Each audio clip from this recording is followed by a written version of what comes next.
Hey. My name is Emily. I'm going to be your pelvic floor therapist today. Hi, nice to meet you. Nice to meet you as well. So what brings you in? So I've been having issues where ever since I had my child, I still have incontinence. I feel like it's more stress related. So every time I laugh or if I uncontrollably cough, I have leakage. I would say I dribble maybe twice a day, just unknowingly. What else? I have from what the doctor said, it looks like I have a umbilicus hernia, as well as I still have pain with insertion during sexual activity, but other than that, that's about it. Okay. So how many babies have you had? Just one. Just one. How many pregnancies have you had? One. Okay. So how old is your child now? He is 16 months. Okay, so still young. How are you sleeping? Not great. Okay, that can play a role with what's going on too. That's why I ask. So when you have the leaking, when you cough, sneeze, things like that, and you said that happens twice a day, do you have to wear pads because of it? Yes, I wear liners just to prevent any accidents from happening. Okay. With those liners, do you change them for hygiene purposes or do they get fully soaked? No, just for hygiene purposes. Okay. Do you ever get urge incontinence? So when you do you ever get that urge of, oh my gosh, I have to go to the bathroom, I have to go right now or I'm not gonna make it? No. That's good. Do you ever wake up at night to urinate? No. Good. That's good too. Yeah. Let's see. How often do you urinate? Multiple times an hour? Less than that? Every few hours? I can hold it for approximately 4 to 6 hours. Good. But I will have one big voiding every morning and night before I go to sleep. Okay. Good. So I just asked because it's normal to urinate once every 3 to 4 hours. Okay, good. And then it's not normal to wake up at night to urinate. So you're perfect when it comes to that. Wonderful. Do you have any constipation or diarrhea? No. Bowel movements are pretty regular for you? Yes. Okay, how often do you have bowel movements? Maybe twice during the day. Okay, and that's your norm? That's been your norm for a while? Good. When you do have bowel movements, do you ever feel like you have to use half a roll of toilet paper in order to clean yourself after, or is it pretty normal? But I do use wipies. Okay. Okay. The consistency of your bowel movements, is it hard? Is it soft? I would say if it's on the pooping scale, it would be like a 3 or 4. Okay. Yeah. Okay. And then you said you have some pain with intercourse just during insertion. How about with deep thrusting? No, I don't believe I do. Okay. Any pain in different positions? Yes, actually. So I did have an episiotomy done because baby was in emergency since he had the cord wrapped around him. So if I'm lying on my side during insertion, there tends to be like pulling and pain. Okay. Tends to be like sharp in some sense. Okay, just when you're lying on your side? Okay, that's something that we'll definitely take a look at because intercourse should not be painful during insertion or during deep thrusting. Let's see, what else? Do you have any pelvic pain in general? Any cramping, anything like that? Once in a while, I feel like it's due more so when I'm stressed, but during like my periods now, they're regular, but their first day can be actually on a scale between 1 and 10. I would say it would be maybe around a 6. Okay, and then did that get worse after you had your child? Yes. Okay, that's something that we'll definitely take a look at as well. Okay. Do you have any low back pain? No, just right before I get my period, like that initial, like low back pain sensations. Okay, what we do could help that as well. Okay. Let's see, do you have any numbness, tingling, anything like that? No. Any decreased sensation in your legs or in your pelvic floor area? No. All right. No. We'll take a look at that because you don't seem sure. Are there any other things that you think I should know about that I didn't ask you? No, I don't think so. I mentioned the episiotomy, hernia. No, I don't think anything else. Once in a while I'll get visceral tightness and like stiffness, but that, I don't know, that's normal to around my period time. Okay. It sounds like you, I know, we'll look at this, but it sounds like you probably get a lot of pelvic floor tightness, what we call hypertonicity, especially around your periods. Okay. That's something that we can definitely fix, but we'll take a closer look at that as well. Okay. Okay. Thank you. You're welcome. All right, so thank you for getting under the sheet and pulling your pants down to just below your knees. I'm gonna go ahead and do my internal examination now, okay? So what I'm gonna do is just check the external structures, make sure everything looks okay, and then we're gonna go internal and check all that stuff out. Okay. Okay? If you have any questions along the way, please let me know, and if anything is uncomfortable as well, please let me know, okay? Okay. I'm just gonna put a little bit of lubricant on my finger. Sorry, peep show there, y'all. All right.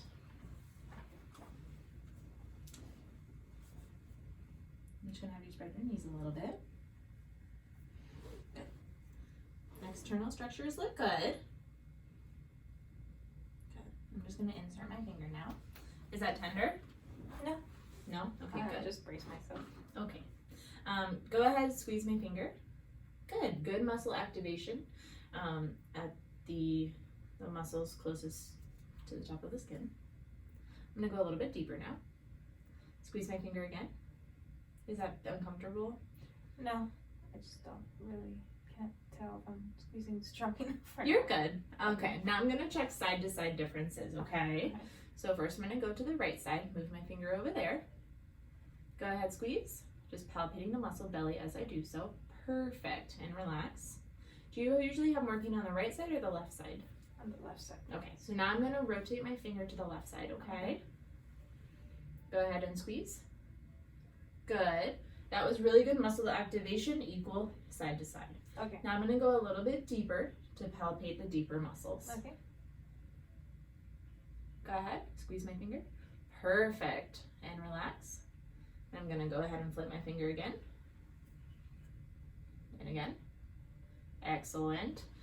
So the muscle activation is equal side to side, so that is awesome. Okay. Sometimes when there is a nerve entrapment or anything nerve related going on, you can have the differences side to side with the activation, which can contribute to the incontinence or the leaking. But it did feel like your left side was tighter than the right side, so you could feel the tension in the muscles. So while I'm in here, I'm going to do a little bit of soft tissue work on those muscles, okay? Yeah, right there. Does that hurt? Or just feels tight? It's just pressure, like deep pressure. Yeah, I can feel that now. Yep. Okay.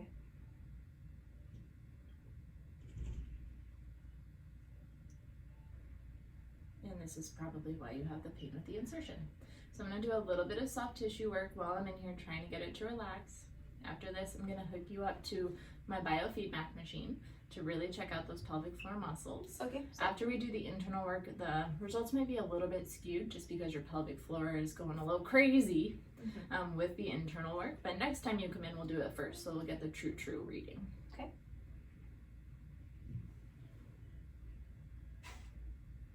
Doing okay?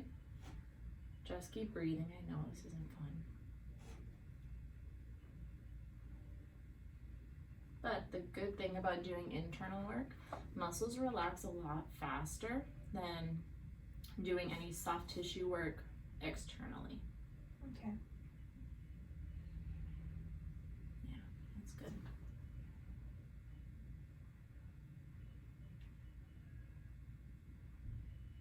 Good. All right, that's all I'm gonna do today.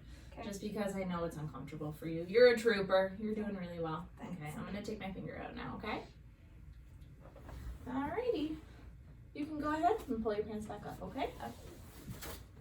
Alright. So because you said that you did have some pain with the intercourse, I just want to check your lower back to make sure that everything is moving the way it should, everything is located where it should be located. I already had you standing up and looked at your hips, which looked pretty good, but now I want to look a little bit further down and look at your sacrum and your coccyx. When we do this, the best way for me to see what's going on is going to be palpating directly on the skin, okay? So I'm just going to pull your pants down to right about middle of your cheek here. And just so you know, your coccyx does land, for lack of better terms, right between your cheeks, a little bit in your crack, okay? So that's where I'll be palpating down to. Is that okay? That's fine. Alrighty, so I'm just gonna pull these down. So I'm just gonna palpate down. So, as everyone who took anatomy knows, the coccyx ends in a point. So right now, I'm going down trying to feel the pointy end of it, which I feel right here on you. It's perfect. Sometimes some people, if they had trauma to the area, can have a forward subluxed coccyx. So it gets stuck flexed forward. So that pointy end, instead of facing down, facing forward, so it can cause pain when sitting. It can cause constipation because it's poking directly towards the rectum, so any kind of fecal matter can't get past it. It can cause pain with intercourse, and if it is flexed forward enough, it can cause anterior pelvic pain. Good to know. Thank you. Yes. All right, so now I'm gonna hook you up to my biofeedback machine. Okay. So it's gonna be little electrodes, similar to if you've ever gotten an EKG on your heart before. Okay. They look like this. Nice. I'm gonna attach them to the outside of your pelvic floor, so all of this is external. Okay. And with these, they hook up to the computer so we can see real time exactly what those pelvic floor muscles are doing. Nice. The pelvic floor muscles, they have to work really hard to help hold up all of the organs, everything sitting on top above the pelvis. So because of that, they are always active, and we will see that when you're laying on your back. So these are located, well, we will put them here and here. Okay. So either sides of your anal sphincter, or for lack of better terms, on either sides of your butthole. And then we're gonna put one on your gluteus maximus. Okay. So on your cheek, just as a lead wire. Okay? So I'm gonna have you go ahead and lay on your side, face that wall, and I'll help you put them on. Okay.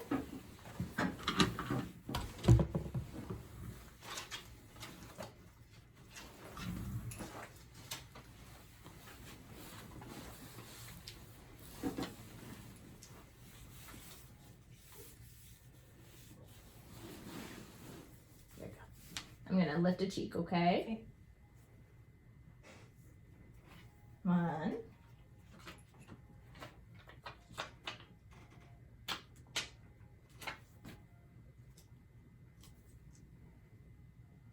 2,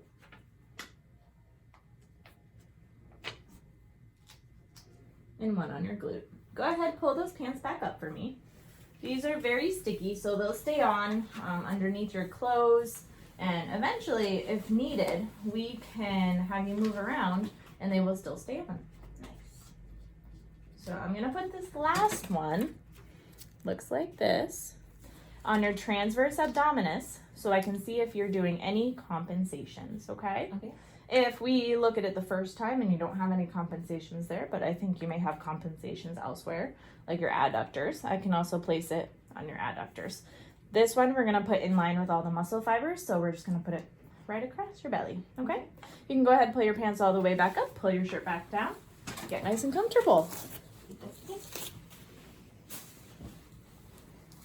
Go ahead, bend your knees straight up for perfect. So I'm gonna have you laying in a hook lying position as we do this. Okay. I'm glad everyone's still awake. All right, so I'm gonna launch the treatment on my computer. This is what the biofeedback machine looks like. Looks like it's straight out of the 80s or something, but works really, really well. This is a lifesaver when it comes to pelvic health. It takes any guesswork out and it gives you quantitative data instead of qualitative data, which we all know insurance companies need. So I'm gonna go ahead and set the computer up to check your baseline activation. So I'll let you guys take a look at what it looks like. So I'm gonna have Jay-Z lay back down on her back and stop moving around so we can get a good baseline reading. So, as you can see, the pelvic floor is this bluish color in the background right here. The pink are her abdominals. Her abdominals were super active as she was up and moving around, but now they have relaxed a little bit. But her pelvic floor was also more active when she was moving around. It has tapered off, and she's hanging out right around 3.5 microvolts. So 3.5 microvolts is considered hypertonic. Normal pelvic floor activation is between 1 and 2 microvolts. So that's what we want to see at the baseline, and that's going to be our eventual goal. Now that she's been laying here a little bit, it's relaxing a little bit more to between 2.5 and 3, which is a lot better than where she started, but still hypertonic, still something that we want to take a look at. So, first thing I'm going to have her do is some diaphragmatic breathing to try to decrease any tension in her pelvic floor. The pelvic floor muscles, as I'm sure everyone knows, are not some muscles that you can stretch. There's not like a hamstring stretch you can do to get them to relax. So what we have to do is full body relaxation and training the muscles themselves to relax. So we're gonna start with this diaphragmatic breathing. I'm gonna have Jay-Z do it for a few minutes, and then we'll see what happens with her pelvic floor. We can watch it real time over here.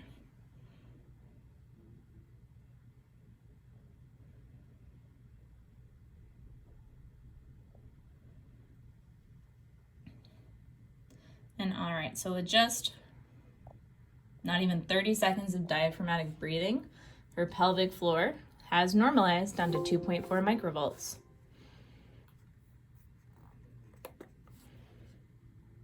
So that is looking a lot better. With just breathing, you can get your pelvic floor muscles and any other muscles that you need to relax. Definitely an exercise I give to most of my patients. Good. Now we're gonna go ahead and check her strength. So I'm gonna have her do a Kegel. Whew. And rest. All right, I'm gonna pause this. So when she did her Kegel, you can see the pelvic floor activation was pretty good, but she had a huge abdominal compensation right there, which is something that she needs to work on.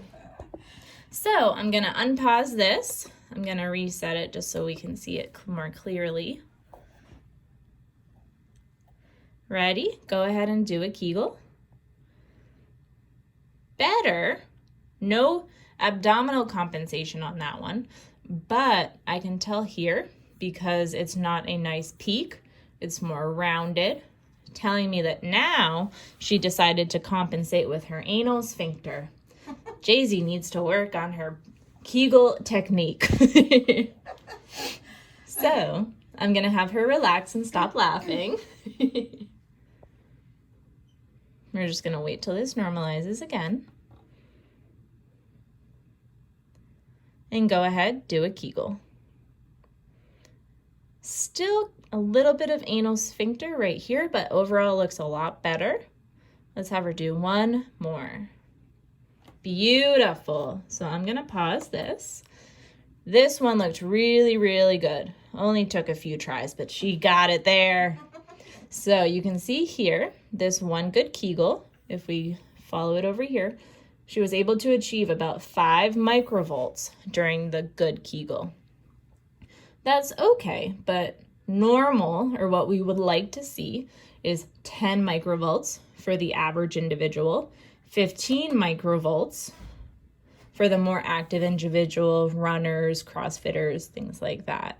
So Jay-Z started with some hypertonicity, which we were able to normalize with some down training with the diaphragmatic breathing. There are also other things you can do for down training that Jay-Z will talk to you more about. So in addition to that, she also has pelvic floor weakness, which is something that we're going to continue to work on. As I'm sure everyone has been taught, a lot of times tightness is the direct result of weakness. So those things go hand in hand. When we are rehabbing the pelvic floor, if it is hypertonic, we have to, number one, get the muscles to relax, and then we have to strengthen them. It's easier to treat someone who's just weak and hypotonic because all we have to do is strengthen them. We can avoid the relaxation part completely.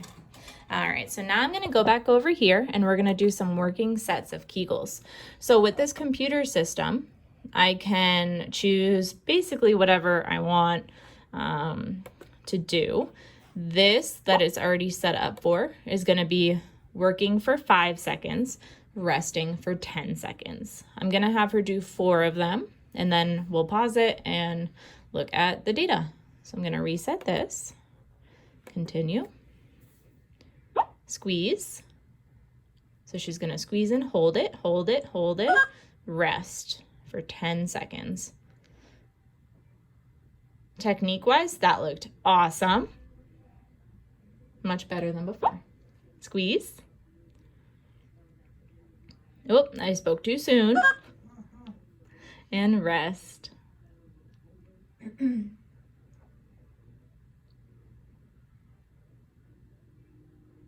Squeeze. And rest. We'll do one more.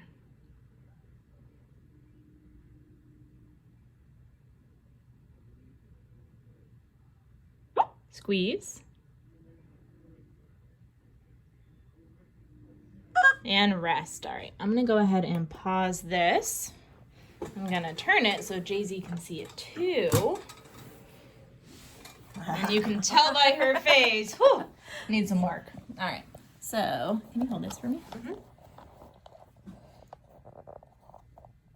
There we go. All right. So this first one looked really good. Nice pointed top, was able to achieve 7.5 microvolts, which was the most she's been able to do. So that was awesome. And then she comes to her first relaxation.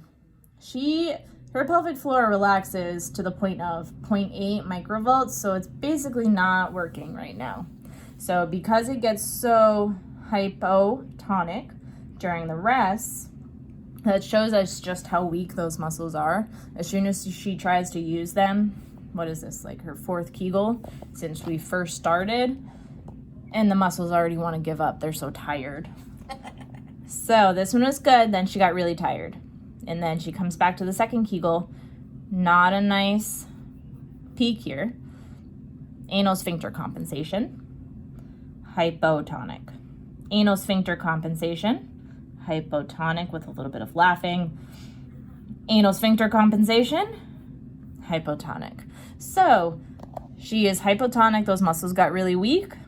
As she continued to not have enough strength in those muscles, she compensated with other muscles.